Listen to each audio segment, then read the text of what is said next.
Two schools that have been conference rivals in the MAAC since 1989. And the opening tip goes squarely out of bounds, untouched. And so it'll be Iona. No, it'll be Canisius basketball. Isaiah Williams is going to be pushed aside. Odd beginning here as Ray Perrone does his best not to foul things up just 3 seconds in. We say that in Jet. Ray's our friend. Well, the right call, just signaled the wrong way. Hey, I made a mistake off the top too. It happens. Canisius with the basketball first. Trying to come back from what must have been a draining 55 minutes of basketball last night when they knocked out their Western New York rival Niagara. Phil Valenti, who had his career-high 33 points, turns it over on their first possession. Well, defensively for Canisius, you're kind of stuck down at this end because Iona has 4 guys who can knock down threes at a terrific rate. And it's a problem for anybody, but the way that the Griffs have guarded the basketball this year, an even bigger problem for them. They're 10th in points allowed, 10th in three-point field goal percentage defense, and 11th in field goal percentage defense. Jim Barron's club is the number 7 seed. They ended the regular season tied in the standings with Rider, but through tiebreakers, the Bronx were the 8th seed here. Rider just eliminated earlier tonight by Monmouth. Canisius went 8-12 in league play. Isaiah Williams with the 3. As you said in the open, had 9 threes in their semifinal win against Monmouth last year here in the MAAC Tournament, a tournament record. He has not quite had the same type of season that a lot of people would have expected from Isaiah Williams. His offensive numbers, not where they've been the last couple of years, but he's been steady with his rebounding defense and energy. Yeah, still always a threat, but down is 34% from beyond the arc, averaging over 12 points, nearly 7 rebounds per game. Cassius Robertson, coming off a 24-point performance against Iona last Sunday, buries his first 3. And it was on the strength of 6 threes, and against that zone defense from Iona, you've got to convert from beyond the line. Williams an air ball. Ibn Muhammad back outside. A.J. English spotting up from 25 feet and beyond. He can bury him. As you said in the last game, you don't have to worry about towing the line with this Iona team. They've got a bunch of guys that can really stretch it.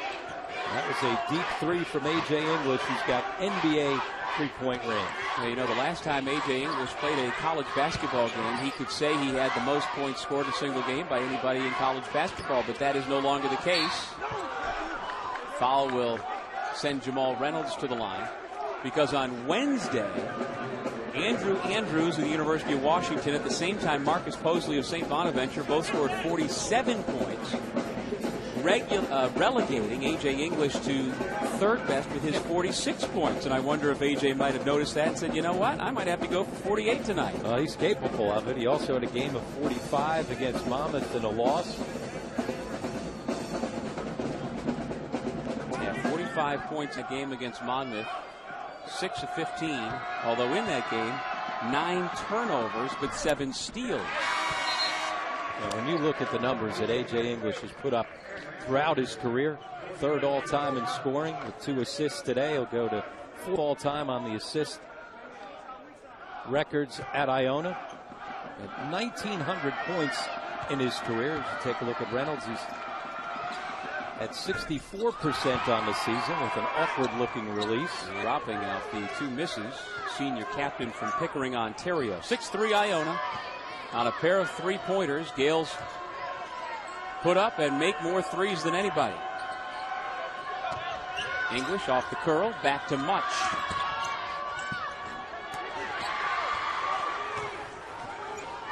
Here's McMillan.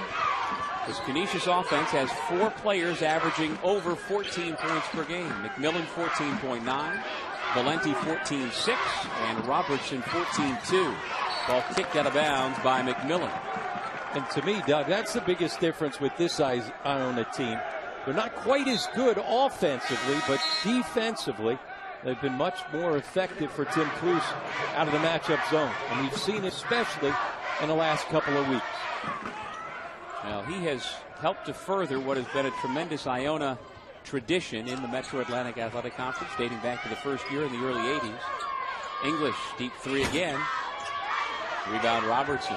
And over the last couple of weeks, A.J. English has been playing with a bit of a chip on his shoulder and playing with a little bit of an edge. And again, as you said, he finished with a runner-up, 6 votes to 5 to Justin Robinson of Monmouth for MAAC Player of the Year. Bleeker, nice looking jump hook, 6-5. Gales with a 1-point lead in the basketball. Shot up by Much, and he was fouled by Kiefer Dowse. Well, Much is the top 3-point shooter in the league at 46% on the season. That's top 10 in the country. So you know every time he catches it from deep, scouting important. Coaches have been hounding on you. You got to close out. A little too aggressive on the closeout. So he gets 3 free throws here. On the year, an 81% foul shooter. And this Iona team is not as it was constituted, at least in the formative stages back in October. They've lost Kelvin Amayo, who was such a key part of their terrific team last year. And also Taylor Bessick hasn't played the last several weeks. Junior forward from Philadelphia suffered calf injury and remains sidelined. And the biggest loss, obviously, Shad Kazmir, who's last year's Rookie of the Year, such a terrific shooter. Imagine putting him out on the perimeter as well. So, you know, they were the preseason pick to finish in first, and if they were whole, who knows? That would have been, you know, quite a race. They only finished 1 game back of Monmouth as is. And a lot of teams in this league, if you lost a guy as good as Kazmir, wouldn't be able to recover from it. But Iona, because of their depth of scores, they've been able to do that. And the idea is that Kazmir will come back to full strength next year, but he had a sports hernia, a couple of hip problems that have been surgically repaired. And checking down on the bench, doesn't look like Kazmir made the trip here to Albany unless he's sitting somewhere else. But good news for Iona is he should be back next year. Valenti for 3, where he was perfect last night. Yeah, 3 for 3, and at time, you know, Canisius got out to a real quick start in the first round of the game against Niagara yesterday, and then they let the Purple Eagles kind of claw their way back in. But another good start for the Griffs. Nice defensive pressure by Valenti to force the tough pass by Williams into the Canisius bench.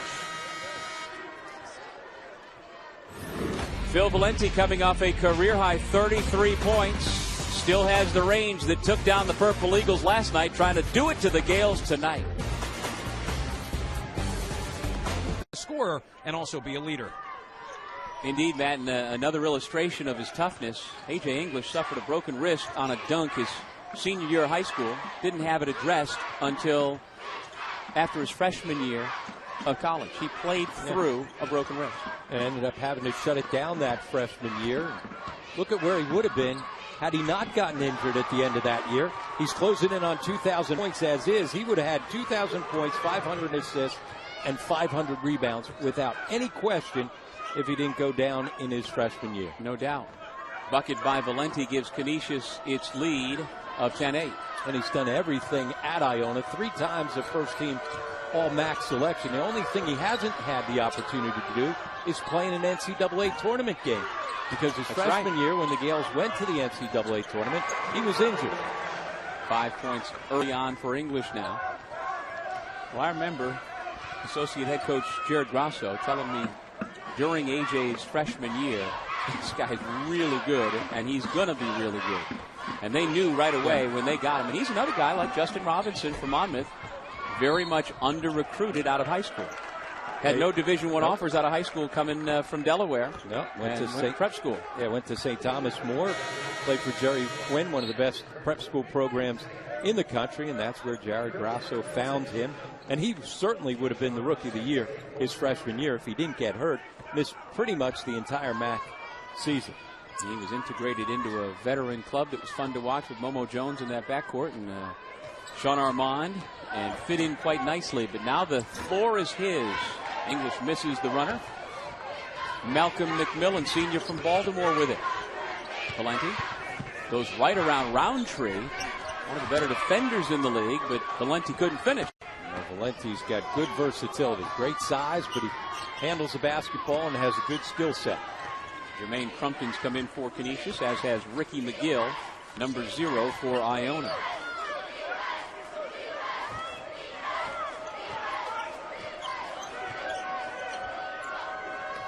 English whips it to the corner for McGill for three. Look how far he had to throw that ball. Most of the time, a cross pass is a bad pass. It was right off the dribble and fired it to a wide open Gale.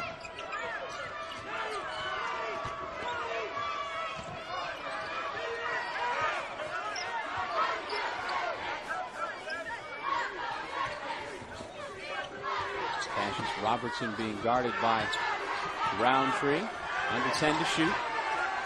Crumpkin can put it up from there and connect. Despite his size and position at 6'6", 245, he makes 35% of his threes. He averages over 10 a game. His numbers have been falling as of late. He's been single digits 7 out of the last 8 games, but prior to that, he was in double figures in 17 of their first 21 games.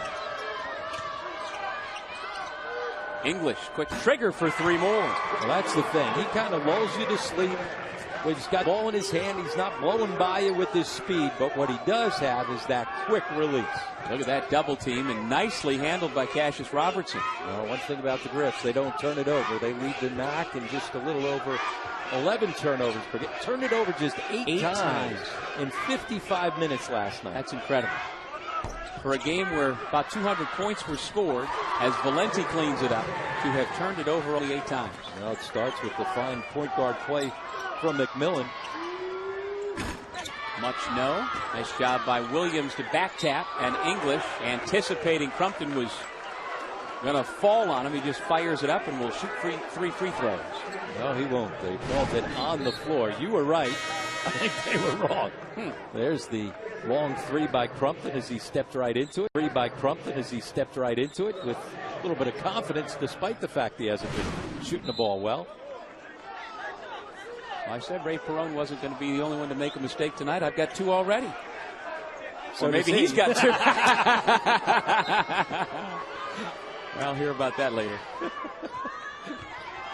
Jordan Washington back into the game. English kicks to the corner. McGill again. That combination, 2 for 2. Well, McGill's minutes have been going up late. He's been averaging almost 7 a game over the last 4 games, playing with good confidence, getting more minutes because of his energy and defense, but tonight it's been his 3-point shooting. Yeah, a couple of nice feeds by the MAAC's assist leader. We talk so much about the scoring of A.J. English, but he leads the conference in helpers at 6.1 per game. Well, look at how quick and crisp the ball movement is from the Gales. English gives it back to Much. Over to McGill, trying to find the big guy inside with a size mismatch. Douse comes to double team. Skip pass again. Williams spotting up, and there's 3 more for the Gales. Well, everybody can pass the basketball. That's what Tim Cluse wants. He wants guys that are multi-skilled. Got to be able to dribble, pass, and shoot if you're going to play for the Gales. Well, Rob, we're not 8.5 minutes into the game, and already the Gales have 3 different plays. You could have made a case for him. But you know what? That's what Jim Barron does. He fights for his guys, and, you know, there's 15 spots for 10 teams. I mean, you got a team like Monmouth that ends up putting multiple guys on, which they deserve because they won 17 games. You know, sometimes there's just not enough spots.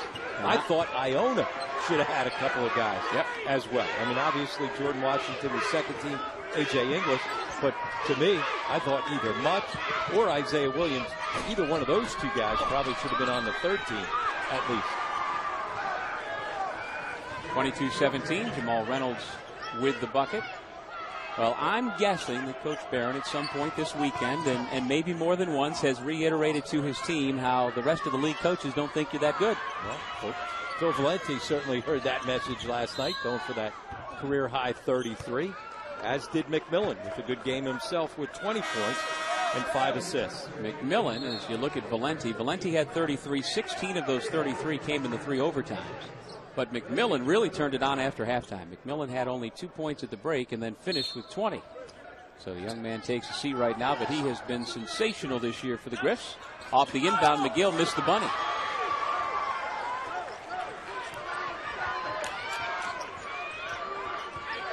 .35 remaining first half.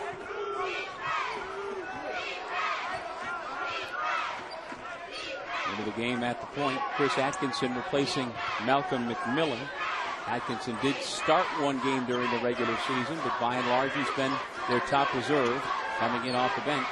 Robertson, well short, good closeout by McGill. Here comes A.J. English, 4 on 2. Isaiah Williams with the finger roll. He looked up, saw what he had, and then also to his left, and saw Williams making a run. 8 points for the senior. He's known as Aki out of Newark, New Jersey.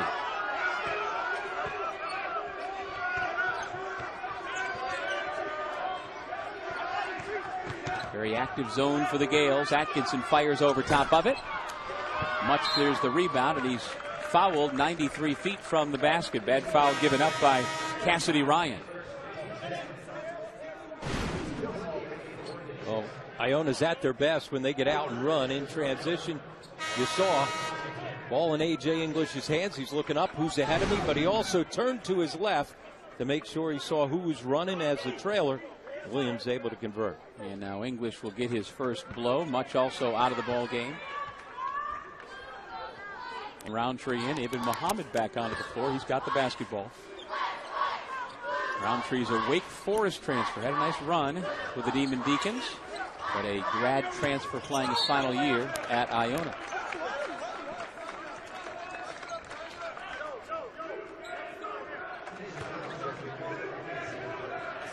Atkinson called for his first. And here is Jordan Washington. He is an interesting cat when you look at his numbers. I mean, he's averaging 14.5 points, 6 rebounds a game, but as I mentioned earlier, he only plays 18 minutes a game. How many guys who play only 18 minutes a game have numbers like that and are second team all-conference? No, and it's limited minutes because he gets in foul trouble. And too many times he's had to sit, especially first half of games, but he's given him a real good, consistent inside score. When you have that type of a inside scoring presence and you can surround it with 4 guys that can beat you from beyond the three-point line, that's one of the reasons why the Gales are a good offensive team, averaging nearly 80 a game. And out of Pathways High School in New York City, he took quite a long path to get himself to Iona, but he's got a couple of years, one remaining after this one, and he's taking full advantage. A couple of different junior colleges. Phil Valenti now. Rebound comes to the Gales. Muhammad, lob, Roundtree, laying it in. Easy as that. And again, so many options. Williams is thrown out to the 3, so you got to go get him, and then over top, able to throw it. Good decision on the break once again. Crumpton looks down at the three-point line, instead passes back out to Robertson. One of the things that's always impressed me about Iona. They play at a fast pace, they push it, but they don't turn the basketball over.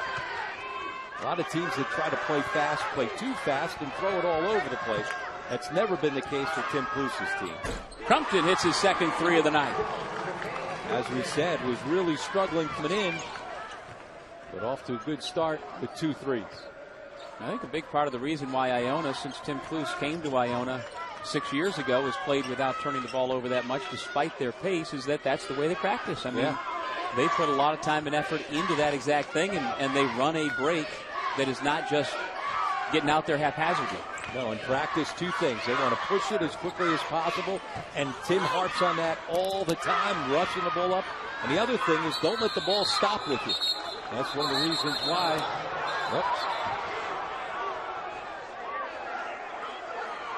Valenti and Washington got tied up, and it looks like cooler heads have prevailed. Valenti holding his nose.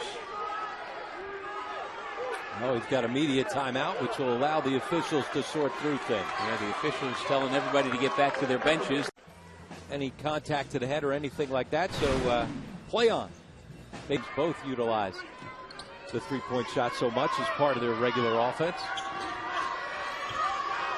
Out of the timeout, A.J. English back into the game. As is Deshaun Much out there with Ibn Muhammad, Isaiah Williams, and Aaron Roundtree. 15 seconds to shoot. And Canisius in the zone.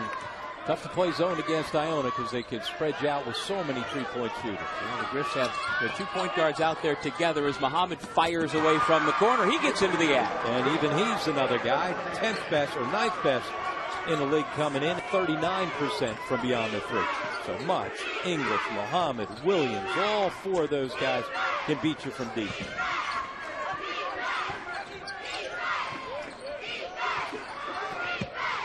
McMillan spotting up. Roundtree taps it out. Here come Muhammad, and just like that, numbers again. Much wide open for 3. And another back tap to Muhammad. And a traveling violation. Much didn't put it to the deck before he took that first step. Yeah, and he should have just thrown it to A.J. English, who was open on the wing. One of the few times that you'll see Tim Kluse's team be a little selfish with the basketball instead of giving it up. There's Tim Kluse, the 2014 MAAC Coach of the Year. Third winningest coach in the history of the Iona basketball program.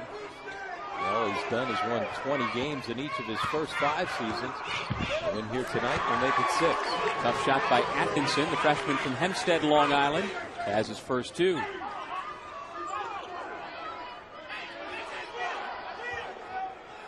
Muhammad calls out A.J. Wheel. Let's see where A.J. English goes on this play. He's got the ball now. Try to move him against the zone. Instead, he stays in the same spot. Surprised that nobody from Canisius was able to find him out of the zone. Well, there didn't seem to be much action on that set. It was just, we're going to pass it again to A.J. because he's standing there and he's going to shoot. Where was the wheel part of that play? I was just going to say the wheel fell off. There you see English leads the league in scoring, also leads in assists per game. Valenti, bad pass to the backcourt. McMillan going to give chase, touch it, and it's a backcourt violation. Have you sensed it all through the first 14 minutes that Jim Barron's club doesn't quite have its legs or the same pep or energy? Or do we read too much into it at this point? You know what? As Jim said to Matt at that timeout, it's tournament time. You just got to suck it up and play. Yep. A bunch of 18, 19, 20-year-old kids who, if they weren't playing here, they'd be playing everyday pickup or AAU or wherever. That said, it can take a toll for sure. Isaiah Gurley just into the game, and he turns it back over to Iona. It's a back-to-back turnovers from the team in the league that takes care of the basketball better than anybody. Iona, the number 2 seed here this week, in this 35th MAAC championship. Iona's been to all 35, one of the charter members. As you saw, the tight shot on the left hand of Ibn Muhammad with that wrap on the hand and wrist. Certainly has not affected his shooting touch. Mid-range shot by Jordan Washington. They found that mid-range right at the high post against the zone. He's about the only Gale who will not take a three-point shot. Yeah, he and Roundtree. Roundtree is 0 for 5 on the year. Washington 0 for 0. Bleeker going to head to the free throw line. Washington, as he does, picks up the foul. What do you do with a guy like Jordan Washington who picks up so many fouls? If you're the coach, you know, you love his aggression, you love his passion, his strength, the way he plays the game, and with that comes fouls. But how do you better channel that so that you get more than 18 minutes a game out of it? Well, you got to try to say to him, hey, look what your numbers would be if we could keep you on the floor a little bit. You average 14.5 points and 6 rebounds, despite the fact that you're always on the bench and foul. He finds contact at both ends. Right. He gets to the line and creates fouls by throwing his body around on the offensive end, but he also does it on the defensive end. Well, the number they have in the Iona stats is that Jordan Washington leads the NCAA at 9 fouls drawn per 40 minutes. But he does 4.5 because he plays half a game. Yep. So now he's on the bench, likely for the rest of the half, cheering on his teammates, replaced by Ryden Hines, a junior from Anchorage, Alaska, who has seen spotty playing time this year. English just attacks Bleeker, who winds up on the heat. Oh, up on the floor and against the stanchion. Took A.J. English right through him, right through his chest. It looked like a shoulder to the chin, but that's what you're supposed to do when you're 6'4" and the guy you're going after is 6'10". They say put him in jail. He put him in jail. And if you're Bleeker, what are you supposed to do? What can you do? There's nothing you can do there. He came right into you. That's always so hard. It wasn't a charge. If they called the charge, you'd say, I'm not sure about that.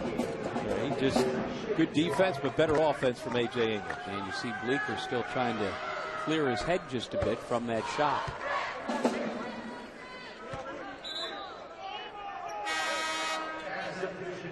McGill in, Muhammad or Much out. They're both heading to the bench. Looks like Much is going to go out. Muhammad just going over to talk with associate head coach Jared Grosso. 1 of 2 for Valenti.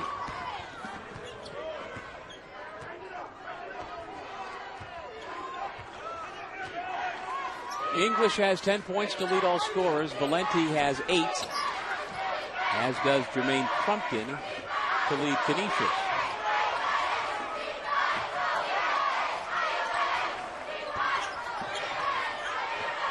A.J. English thought about it. And he put it into motion, and he gets the shooter's roll. Well, he was at 35, so he figured he needed to get to about 28 to hit that one. Well, nobody in the history of 21 feet 9 inches has made more in a single game than A.J. English. Since the three-point line was moved back, his 13 made threes back in December against Fairfield has not ever been matched. That was the night that he went for 46 points, also had 8 assists, oh, by the way. I'm sure the Stags remember that one. English and the Gales up 13 over the Golden Griffins. Done that all season long. Opponents shoot it at 38% on the year, and that is 10th best or worst, whichever way you want to look at it, in the MAAC.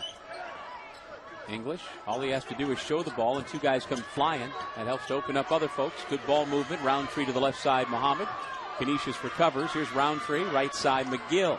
Facilitating the offense out of the high post. Going behind his back twice. Jacks it up with 3 to shoot. English misfires. Atkinson, McMillan, Valenti, Crumpton, and Robertson, the 5 on the floor for the Canisius Golden Griffins from Buffalo, New York. Here in Albany, New York, about 4 hours to the east.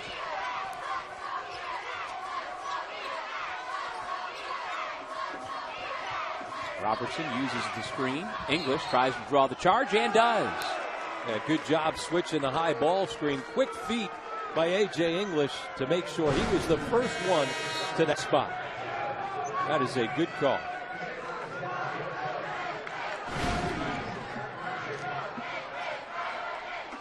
Albert James English. His father of the same name started Virginia Union back in the day and went on to play a couple of years with the old Washington Bullets. Now the Washington Wizards. And you can rest assured there are NBA scouts in attendance here tonight, because every time the Gales play, there are to check him out. Here comes A.J. off the curl. Finds Williams. There's another assist for number 5 and 3 more for number 1. And Isaiah Williams having a good offensive performance now. 4 out of 5 from the field. And if they get him shooting the basketball the way he's capable of, watch out. How about the save by English behind the back, and Williams gets 2 more. And anytime they turn it over and can get out in transition, you're in trouble. Reading Jim Barron's. Here's the trap, the deflection by English. Presence of mind to keep it alive. And look how they share the basketball.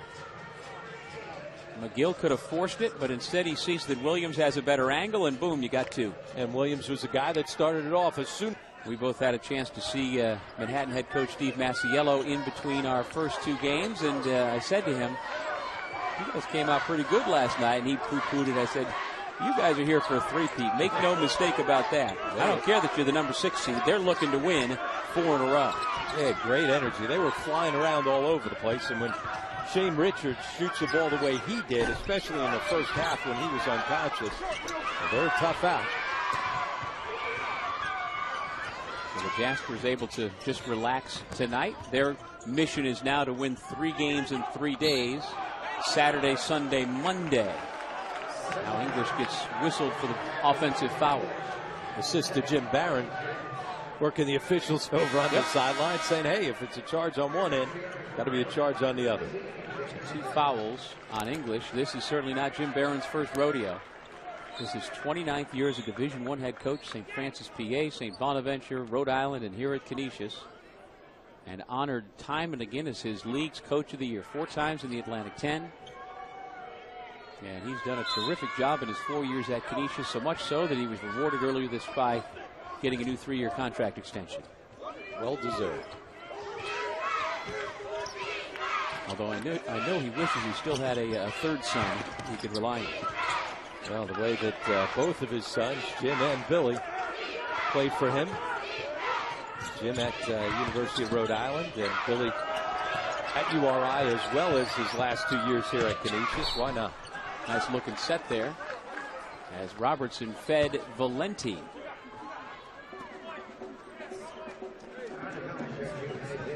Well, Jim Barron cut his coaching teeth at a place called Aquinas Institute in Rochester, New York. That is the same alma mater as the young man at the free throw line, Phil Valenti. He grew up in Victor, New York. He played at Aquinas, which is a traditional powerhouse in Western New York. And Valenti continues to blossom. As we talked about, he was 13-3 season, but I don't think that is a reflection at all of his performance. No, he's had a good, solid year from start to finish. He's a guy who redshirted his first year and really made the most of that redshirt year. Put on upper body strength and some extra weight so that he was able to compete right from the start when he stepped in as a freshman. Valenti is a guy who played 49 of 55 possible minutes last night. He's got 9 points so far. Here's Ryden Hines. Missed the front end, won't get the bonus. Canisius with it down by 17 as Valenti encourages from the sideline.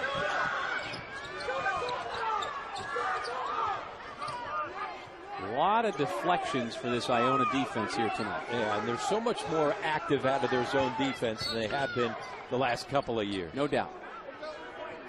Do you credit that to personnel? Do you credit that to different coaching? What do you think? Because a lot of the same guys are here that have been here the last couple of years. A little bit of everything. I think Tim Cluse and his staff looked at it in the offseason and said, you know what, we've been so good offensively the last couple of years, but we've lost in back-to-back MAAC championships games because Manhattan's been the better defensive team. So I think a little bit more of a concerted effort maybe on the defensive end. And I think it's also a little bit different with Jordan Washington at the back end of the zone and also the versatility of Aaron Roundtree. Now Roundtree, 6'8", 200. I'm not sure what his wingspan is, but I would hazard that it's well over 7 feet. And he is terribly active, pulling down the rebound right there. And certainly David Lowry was a terrific player, last year's MAAC Player of the Year, but he wasn't a willing defender all the time. That's a nice way to put it. David's been doing well in the D-League this year. Haven't seen his numbers just lately, but I believe was with Delaware. Under 10 to shoot. Deshaun Much. Big size advantage over Atkinson. Got him pushed up against the bucket, but couldn't make him pay. And here's Robertson. McMillan to the left. McGill tried to jump the pass route and wound up getting a piece of Robertson. He's called for the foul. And since you're in the double bonus, that's about the last thing you want to do coming down the stretch of the first half.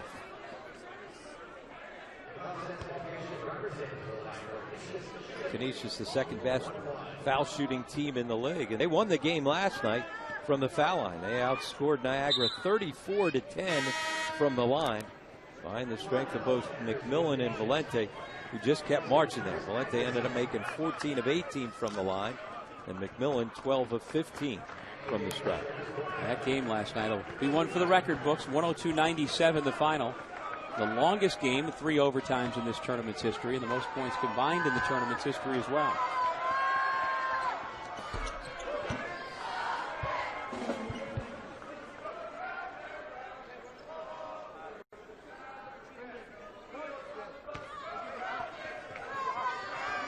Good look at Cassius Robertson, 6'3", redshirt sophomore from Toronto, one of 4 Canadians on this team. The Canisius campus not that far from the Canadian border. Much misfires at the buzzer, and we head to break with 7 assists and 3 rebounds, along with Malcolm McMillan in the backcourt.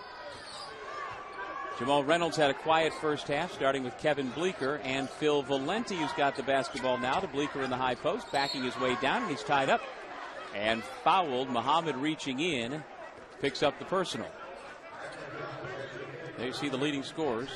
Valenti with 9 and Muhammad with 3 fouls. 10 seconds into the second half, he's out of the game, replaced by Ricky McGill, and you can see the look on his face, the frustration at what just occurred.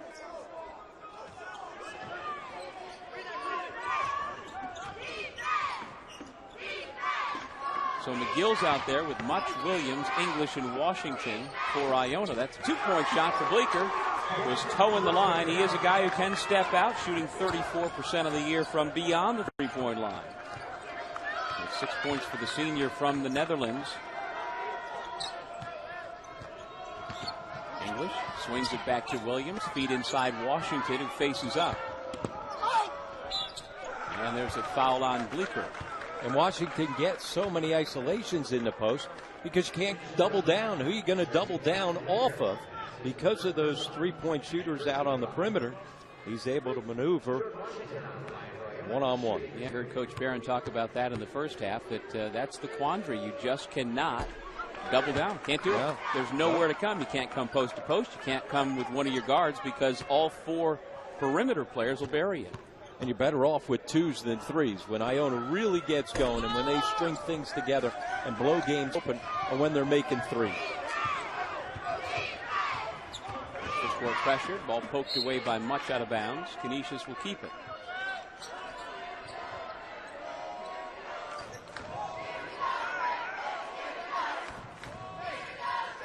Iona's largest lead has been 18. Canisius led just briefly by 2 early on.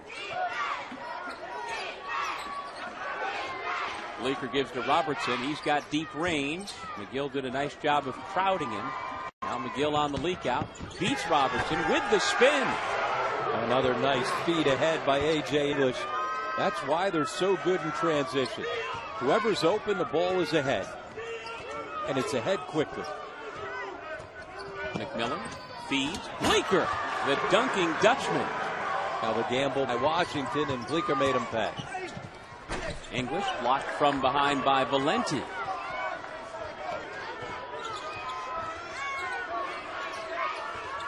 Reynolds given plenty of room, and he drives into traffic, creates a big collision, and I agree with Jordan Washington. He's going to pick up the bucking foul. Here's that good feed ahead, good catch and gather by McGill to finish it. And nice bounce pass there by McMillan as Bleeker able to flush it down. So Rob, that's 3 fouls on Jordan Washington. And do you agree with me or agree with the official? No, I'm with you. The only thing I didn't see was the inside the arc. Exactly. Yeah. Valenti, the layup.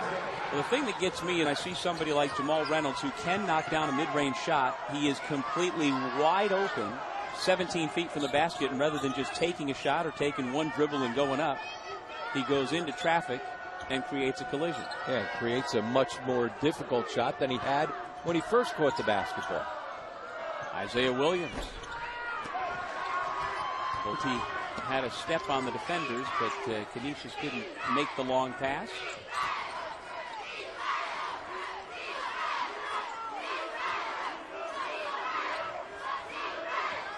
So Aaron Roundtree has come in for Washington, who sits for those 3 personal fouls. Valenti lost the dribble. Right there is Ricky McGill. Here comes Williams. English. He's got a 3. That's like a layup line for him. And those 2 guys, how many times do you think they've done that? One guy feed the other, whether it's a layup, dunk in transition, or a 3-point shot. They get so many good looks from 3 when they force turnovers and can get out and run. Before the shots, and no basket for Reynolds, the foul call comes. Isaiah Williams whistled for the personal. You see English flaring out, and again, because he's got such good range, he stays outside that 3-point line, so it makes it more difficult for the closeout to get there. When your toes on the line, guess what? When you close out, you get there a little bit quicker. But with his range, those closeouts get there a little bit late. Now, he may not have Steph Curry range, and he may not have quite the accuracy of what Steph does, but there are similarities in the fact that they don't get their shots blocked even though you know they're coming. They shoot a very high percentage, and the range is well beyond the 3-point line. Roundtree with another block shot. Canisius has 11 to shoot. Back to Reynolds. Nice job by the Griffs. Well, they're getting some dribble penetration, forcing defense to collapse, and then the Griffs have shared the basketball. Better start to the second half here than they finished the first half. English sets the screen for Williams, who gives it back to number 5, who backs out. Going to try and take Valenti off the bounce. And the foul goes against Canisius. Are there comparisons to be made between A.J. English and what he does, or is that just pushing the envelope too far? That's pushing it a little bit too far. But the one thing I will say is the reason why A.J. English is such a good, that quick release. You know, some guys takes a little while to get his shot ready pretty much any time. And his ability to get it out of his hands so quick and that range makes it hard to really close out. And that's exactly what I had been thinking about, because I heard a stat earlier today that Steph Curry has yet to have one of his three-point shot attempts blocked this year. So again, everybody on the planet knows you're pulling up, and you still can't do anything about it. Yeah, it was the same at the end of the OKC game last weekend. Yep, everybody in the building knew he was going to take the three. They didn't take the timeout in that last possession, but it's his range. I mean, when guys are pulling up from 35 feet, as a defender, you're just not expecting that. And the thing that Steph has that nobody on the planet has, the ability to dribble the basketball like he does to get himself into open spaces. Not only can you not block the shot, you can't even crowd him.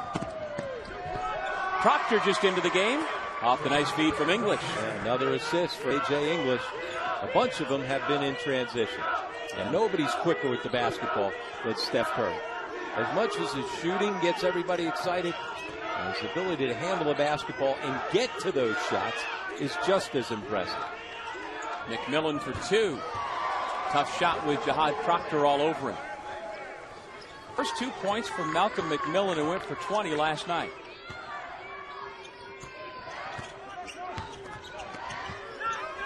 Williams, catch and shoot 3 that rattles around and goes through the net. That's 4 made threes. 16 points for the senior out of Shabazz High School in Newark. And that's a great sign for Tim Cluson if you're an Iona Gales fan, because Williams had been struggling. Just 3 of 17 from 3. The last 4 games coming in when he was just averaging 6 points per game in that stretch. Good extra pass to find the open man, Proctor. The assist, McGill.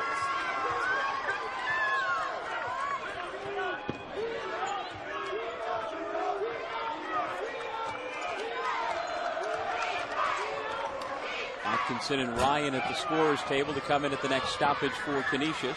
English picks up the rebound with 2 Griffs still sitting in the backcourt on the floor. Numbers for the Gales.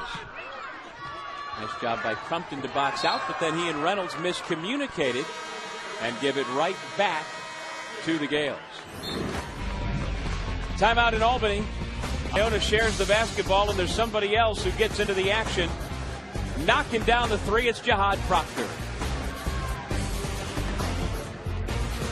Here in Albany, where A.J. English has 9 assists and counting. He's got the basketball now, and if you're wondering, the single-game MAAC tournament record is Ronald Moore. The Maestro had 14 in a game back in 09 against Fairfield, so certainly well within range for this man. This time, though, no assist to be had. English just going to work. Roundtree grabs the miss.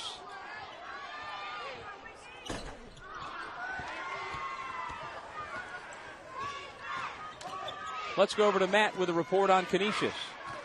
Doug, out of that last time out for Canisius, Jim Barron and the rest of the staff really trying to preach defensively how to help with the outside shot from Iona. Obviously, the Gales have been able to shoot the lights out so far.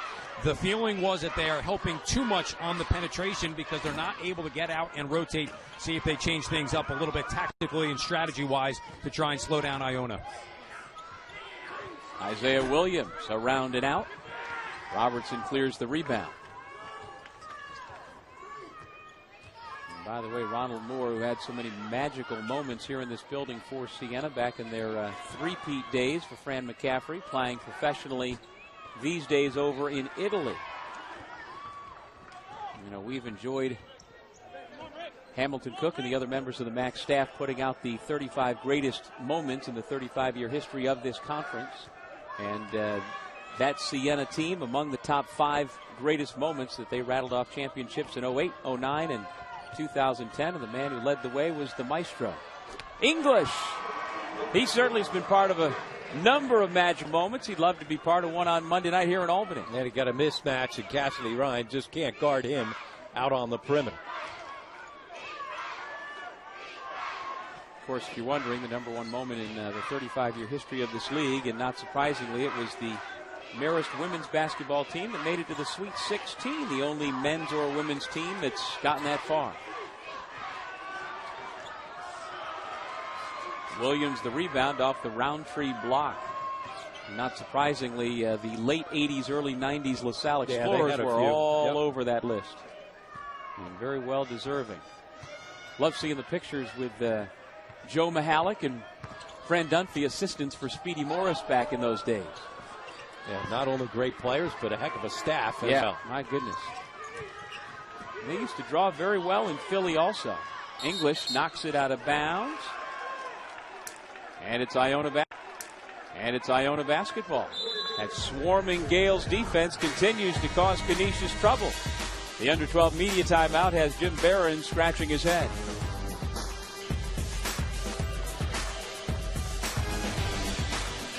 And to me, that's the biggest difference. They're not quite as good on the offensive end as they've been the last couple of years, but I think they've been better, especially over the last month of the season on the defensive end.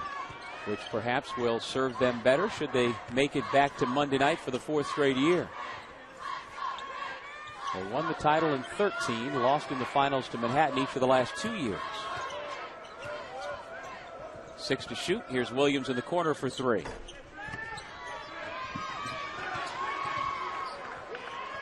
And a fresh shot clock for the Gales. Ibn Muhammad back into the game, playing with those 3 personal fouls to give A.J. English a rest. Here's Muhammad with it. Out of Bishop McNamara High School. He's from Laurel, Maryland. Passed it. Oh, I love it. To Williams. Crumpton had his head turned. Roundtree read it, and he's got a big smile on his face. A terrific pass. Williams also almost didn't see it, though. Nothing better than whistling the pass by the ear of the unsuspecting defender who's got his head turned. As we said, everybody passes the basketball. That's just terrific movement without the basketball and a better look and find by Roundtree. Not only that, not only does he see him, but he puts it exactly where it needs to be. Yep. Bad pass, that gets deflected. Yep. Well, defensively, it should be ball you man, and Crumpton clearly lost track of at least one of those 3. So the assist for Roundtree.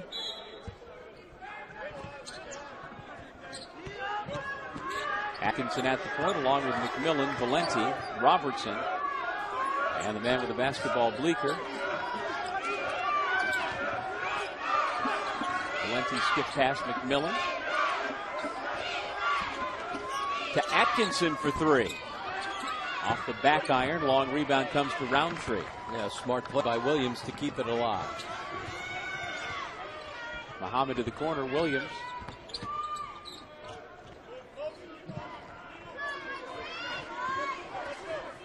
Williams with 16 points. English has 20. The lob. Isaiah Williams tried to one-hand it. Maybe a little too high from Roundtree. Bleeker gathers back to Atkinson. Just past the midpoint of the second half. Valenti has it poked away. Gales have had active hands on the defensive side. Cassius Robertson, no. Valenti tips. Robertson tries to clear some space, and the foul is given. And Isaiah Williams says, what am I supposed to do? I was straight up. He moved me off my spot. And here's that attempted alley-oop. You see the length of Williams, even though he missed that one.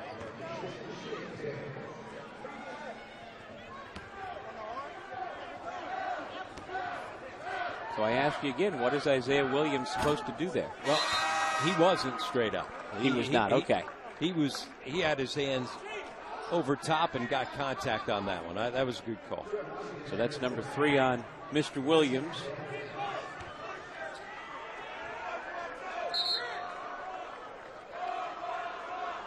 And now with a little bit of jawing between a couple of the Griffs and Williams as he went to the bench. The officials step in and say, cool it, guys.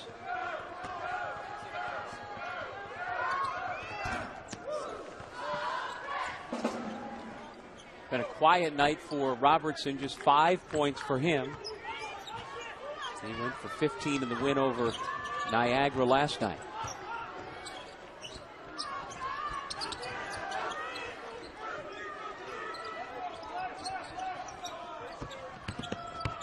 Jahad Proctor works his way into the lane, puts it up and in. Well, Proctor's a guy who's had a couple of big games, especially earlier in this season. Scoring numbers haven't been quite as good as they were earlier, but he's one of 5 Gales to score 20 or more in a game. And that, again, shows you their offensive balance. Robertson now with 8. And he went for exactly 20, did Proctor, back on December 1st against Fairfield. Yeah, so they have 5 guys that have gone for 20 or more, and 3 guys that have gone for 30 or more. Much one of those guys have gone for 30, turns it over. Yeah, did it in the first meeting against Canisius up in Buffalo. McMillan trying to pick it up here in the second half after a scoreless first half. He's got 6. The problem for Canisius, though, they can't trade baskets. They're going to come up with some stops on the defensive side. English will return at the next stoppage. Although now he heads back to the Iona bench. And he's taking his uniform off, put on a different top. Well, remember, we've got a media timeout coming in the under 8, so I think that's why he sat back down. And you know what? He's putting a T-shirt on to then put the jersey back over top.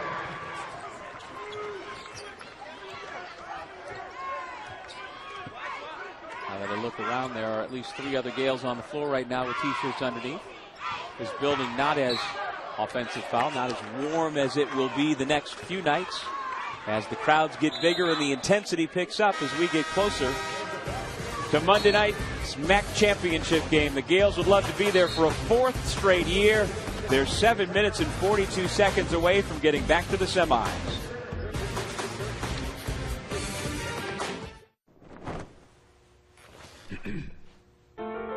Was 1 rebound short of a triple-double in a game in which he had 14 assists. He may get to that number again here tonight. Washington is always drawing contact, and the foul goes against Bleecker. Well, we've talked about the fact that last year, only D'Angelo Russell of Ohio State, now with the LA Lakers, and A.J. English averaged 20 points, 5 rebounds, and 5 assists. This year, he's the only one English is. But we should also mention that Denzel Valentine averaging 19 a game, but well more than 5 in rebounds and assists.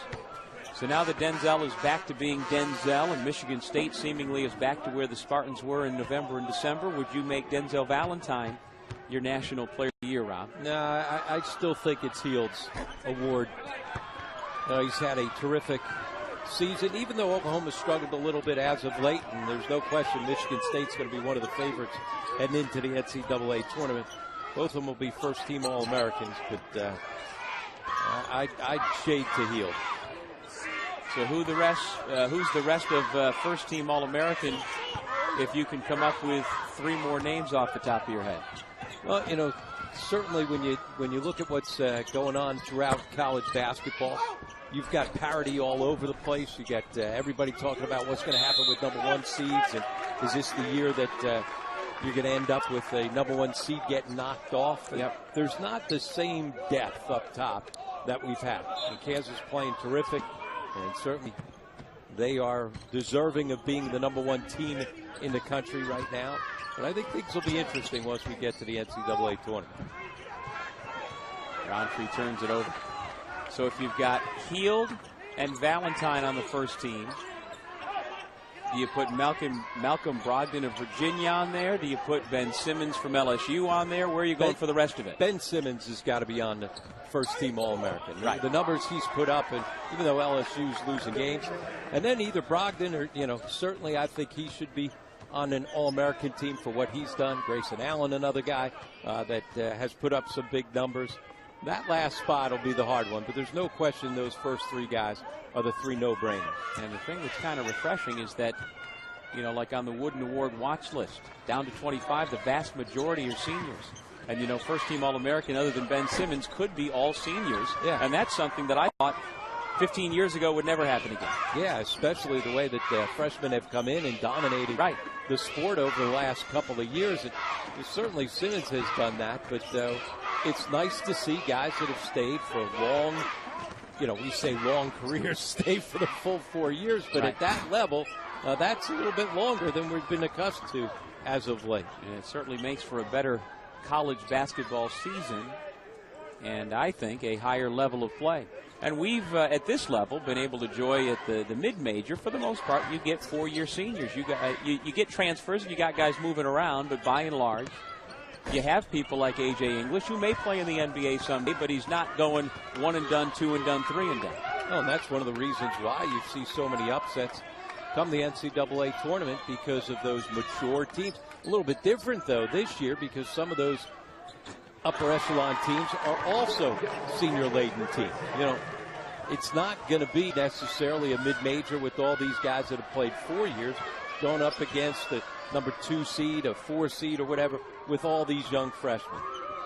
Well, of the mid-majors right now, Valpo, Arkansas, Little Rock, St. Mary's, Monmouth. Who do you think has the best chance, assuming they all get in, those guys get in, who do you think has the best chance to maybe make it to the second weekend? Well, St. Mary's is good. I happen to be up catching a couple of those West Coast games. You and me both. That WCC is a fun league. I like watching that league. And their win at Gonzaga, that really showed me that they're a productive team. And I think maybe in Valpo, Arkansas Little Rock lost for the first time in a long time the other day, but they still lead the country with 27 wins. Stephen F. Austin, another team that once again undefeated in their conference, and a team that's been there. I think at times, having been there a few times gives you a little bit of an advantage. So I think there's a number of mid-majors that spring upsets. Multiple upsets? I'd be surprised if we don't have multiple upsets in the first round of the NCAA tournament. There's too much parity this year, and not a dominant team. McMillan, little floater. Washington the rebound. Here comes A.J. English looking for another assist. There's a double-double off the terrific no-look feed. The double off the terrific no-look feed. The layup by Ricky McGill. And in transition, he just makes simple plays. 2-on-1. Bounce back, get some space. Make sure that you're nice and wide, and then just a simple bounce pass. Right to the rim, Kevin Bleeker. He's double figures as well. 69-53. Iona 4 minutes away from the MAAC semifinals. It'll be interesting as well which of those mid-major teams, if they don't win their conference championship, are on the bubble and which are going to get in. It's always interesting because you just don't know what the selection committee from year to year, what they're going to value more. Are they going to value RPI? Are they going to value road wins? So it's always interesting to see what happens with that. Iona up 16 with 3:38 left to play.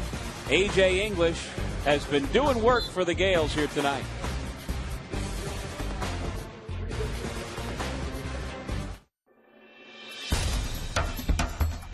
Tonight in 29 minutes, 20 points, 10 assists, 6 rebounds. It's not completely out of the realm of possibility that he could come up with his first triple-double of his career, but I have a feeling that he won't get 4 more rebounds. Don't imagine he's going to have to play the final 3:38. But if he were to get a triple-double, do you remember the last Iona Gale to get a MAAC tournament triple-double? It was not points, assists, and rebounds. It was points, blocks, and rebounds. And I remember it. Guy joined us courtside later that night, as I recall. I know the guys in the truck are working on it. Dave Reed, our stats guy, here with us, next to us. Andy Brill and everybody back in the truck. I'll wait till we get the payoff there. I know they're working on putting it up there. 3:24 remaining here in the second half. A little weave action for the Gales to work some time off the clock. Now the shot clock under 10, so English obliges. Another soft shot that just bounced off the rim.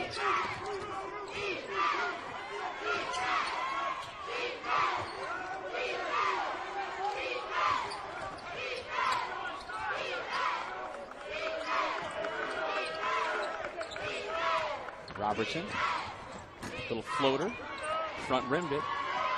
McGill has played a terrific game off the bench for Iona. No question. He hit a couple of threes in the first half. As we said, he's been getting more minutes as of late for his defense as well as his energy. Well, that's also translated to the offensive end today. Yeah, 12 points, 3 rebounds, couple of assists, and a steal. Valenti still fighting.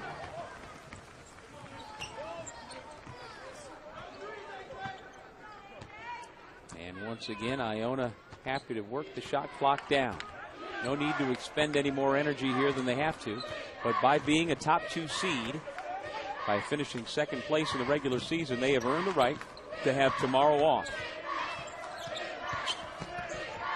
English looking for a highlight reel shot. Put up an air ball, gets it back with the shot clock down to 2, and twice he missed the rim, and so we have a shot clock violation. 2 air balls on 1 possession. I guarantee you that's the first time he's done that all season. Yeah, I would think so. Probably his entire career. Under 2 minutes remaining. Now, curious what the officials are checking to see if it hit the rim. Tim Cluse asked them and said he thought it hit the rim, or maybe English thought that I couldn't possibly put up 2 straight air balls. That one wasn't even close. And again, it's got to hit the rim. It's not about hitting the glass, it's about hitting the rim. That was the second of his 2 misfires.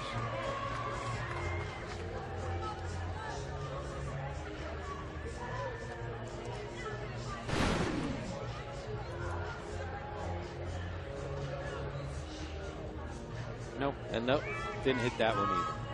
So with a 16-point game and under 2 minutes to go, fortunately they checked it out, and here we go. That possession was not as important as perhaps some people thought it was going to be. I was thinking the same thing.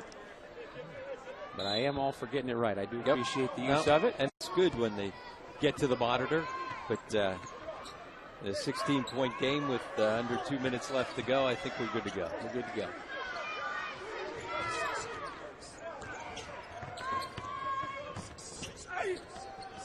McMillan misfires. Roundtree the rebound, and now English will bring it up slowly. And so, Doug, I don't know if you're like me, but I really like this idea of getting the day off in between. Yep. You know, and so Iona and Monmouth, they get to hang out, get to watch maybe that Duke-Carolina game. The good matchup as Bryce Johnson and company try to avenge what was a bad loss at home. Oh, yeah. To the Dukies. Shouldn't have let that one go, but get a day off. You kind of get off your feet. I think it's a little bit easier to create that energy and into a semifinal. Once you win that semifinal, you're ready to go the next night. Yeah. So I think anything you can do to reward a team for what they do over the course of 20 games in the regular season, I'm all for. Absolutely. Meanwhile, for these Canisius Golden Griffins, there are players whose career will be over in 47.6 seconds, and Jim Barron, well aware of that, is going to make sure that his seniors get a nice round of applause coming out. There you can see on Kevin Bleeker's face that he is done. Malcolm McMillan as well. His 1 season at Canisius is done. Canisius will end the year at 14-19, so no postseason invite ahead. Yep, and nice job by Tim Cluse to call the timeout. To doubt about that. So with that break, both benches emptied for Iona. We get our first look at Benjamin Nokavia, Saren Westrop, and also into the game, Taylor Bessick, who has missed a lot of time with a calf injury, getting a chance to play the final 47-6, and he still has that left calf heavily wrapped. Yeah, but talking to Tim Cluse earlier today, he said yesterday was the first time that he's really had the boot off, did a little bit of half-court shooting. So he said we'll see whether or not we get a chance to put him in, but he may be available. There he is setting the screen. McGill, little runner. His terrific quarterfinal game continues. That's 14 points, a career high for the freshman from Spring Valley, Long Island.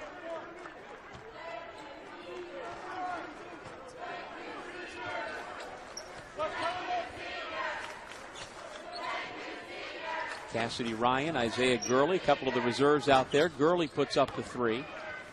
And now let's see. Iona just dribbles it out for the final 12 seconds. Well, Canisius came here this weekend and fought. They went through a triple overtime affair with their arch rival last night and prevailed to play another day. But Jim Barron's club is done for the year. 2015-16 is in the books.